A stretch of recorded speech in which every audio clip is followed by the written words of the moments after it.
નમસ્કાર, આજના સમાચાર એન્કર પ્રાચી સાથે અંકલેશ્વર જેડીસીમાં કમલમ ગાર્ડન ખાતે હિન્દુ સંમેલન આયોજક સમિતિ ગણેશ પાર્ક વસ્તી દ્વારા વિરાટ હિન્દુ સંમેલન યોજાયું હતું, જેમાં સંતો અને આગેવાનો સહિત મહિલાઓ અને બાળકોએ ભાગ લીધો હતો અને ભક્તિ દેશભક્તિના ગીતોની સાંસ્કૃતિક પ્રસ્તુતિ કરવામાં આવી હતી. રાષ્ટ્ર સામેના વર્તમાન અને ભવિષ્યના પડકારોને સંગઠિત હિન્દુ શક્તિ દ્વારા પરાસ્ત કરવાનો સામૂહિક સંકલ્પ સાથે અંકલેશ્વર જેડીસીમાં કમલમ ગાર્ડન ખાતે હિન્દુ સંમેલન આયોજક સમિતિ ગણેશ પાર્ક વસ્તી દ્વારા એક વિરાટ હિન્દુ સંમેલનનું આયોજન કરવામાં આવ્યું હતું.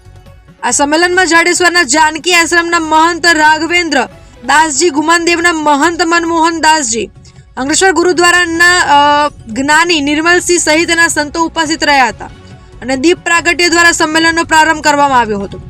ઉપસ્થિત વક્તાઓને કુટુંબ પ્રબોધન, સામાજિક સમરસતા, પર્યાવરણ રક્ષણ અને નાગરિક કર્તવ્ય પર ભાર મૂક્યો હતો.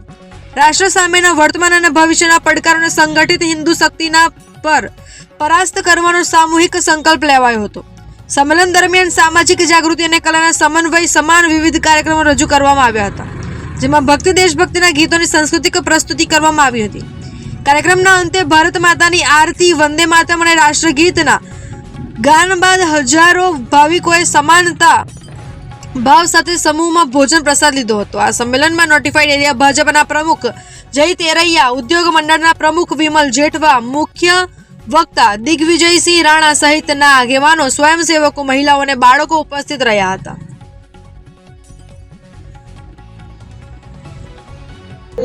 રાષ્ટ્રીય સ્વયંસેવક સંઘ દ્વારા આખા ભારત દેશની અંદર સંઘની 100 વર્ષની ઉજવણીના નિમિત્તે હિન્દુ સંમેલનો થઈ રહ્યા છે, જેના ભાગરૂપે અંકલેશ્વરના જીઆઈડીસી વિસ્તારમાં ગણેશ પાર્ક વસ્તી અને કેશવ વસ્તીનું, કમલમ વસ્તીનું આ હિન્દુ સંમેલન થયું, જેની અંદર હિન્દુ સમાજ બહુ ખૂબ મોટી સંખ્યામાં ઉપસ્થિત રહ્યો છે, જેનો અમને આનંદ છે. હવે જીઆઈડીસી વિસ્તારની અંદર પણ બીજા અન્ય આ સંમેલનો થવાના છે.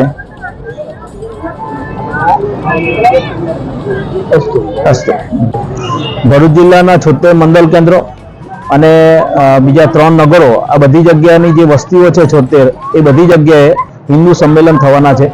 આ હિન્દુ સંમેલન એ સંપૂર્ણ સમાજ આધારિત સંમેલન છે અને હિન્દુ સમાજના અનેક સંતો, મહંતો એના દ્વારા આપણને આશીર્વચન પ્રાપ્ત થાય, એમના માર્ગદર્શન હેઠળ આપણે આ ભારત ભૂમિ જે છે તેને આપણે વિશ્વગુરુ સ્થાને બિરાજમાન કરવાની છે. આ કામ માત્ર થોડા લોકોનું નથી કે સંઘનું નથી, પરંતુ સમાજ સંગઠિત થાય, સમાજ આગળ આવે અને સંઘ હવેથી સમાજમાં સમાજ જીવનનું પરિવર્તન એટલે પંચ પરિવર્તન માટે પ્રયત્નો હવેથી સંઘના સમાજ સાથે રહેવાના છે. પંચ પરિવર્તનના 5 વિષયો છે. એક તો સમરસ સમાજ એટલે કે ઊંચ નીચના ભેદભાવો સંપૂર્ણ સમાજમાંથી દૂર થાય. કુટુંબ પ્રબોધન એટલે આપણી કુટુંબ વ્યવસ્થા જે છે એ વિશ્વમાં એક અજોડ છે અને આ કુટુંબ વ્યવસ્થા આપણે જાળવીએ. કુટુંબ વ્યવસ્થા જળવાય તો ભારત જળવાશે. ત્રીજું છે પર્યાવરણ, એટલે પર્યાવરણનું સંરક્ષણ કરીએ. એટલે ત્રીજું પરિવર્તન છે સમાજ પરિવર્તનનું, તે પર્યાવરણનું સંરક્ષણ કરીએ. ચોથું છે સ્વનો બોધ આવે, સ્વદેશીનો વધુ આપણે ઉપયોગ કરીએ અને આ ભારત ભૂમિ પ્રત્યે જે આપણું કર્તવ્ય છે અને જે ગર્વ છે એ દરેક સમાજના જનમાનસમાં આવે.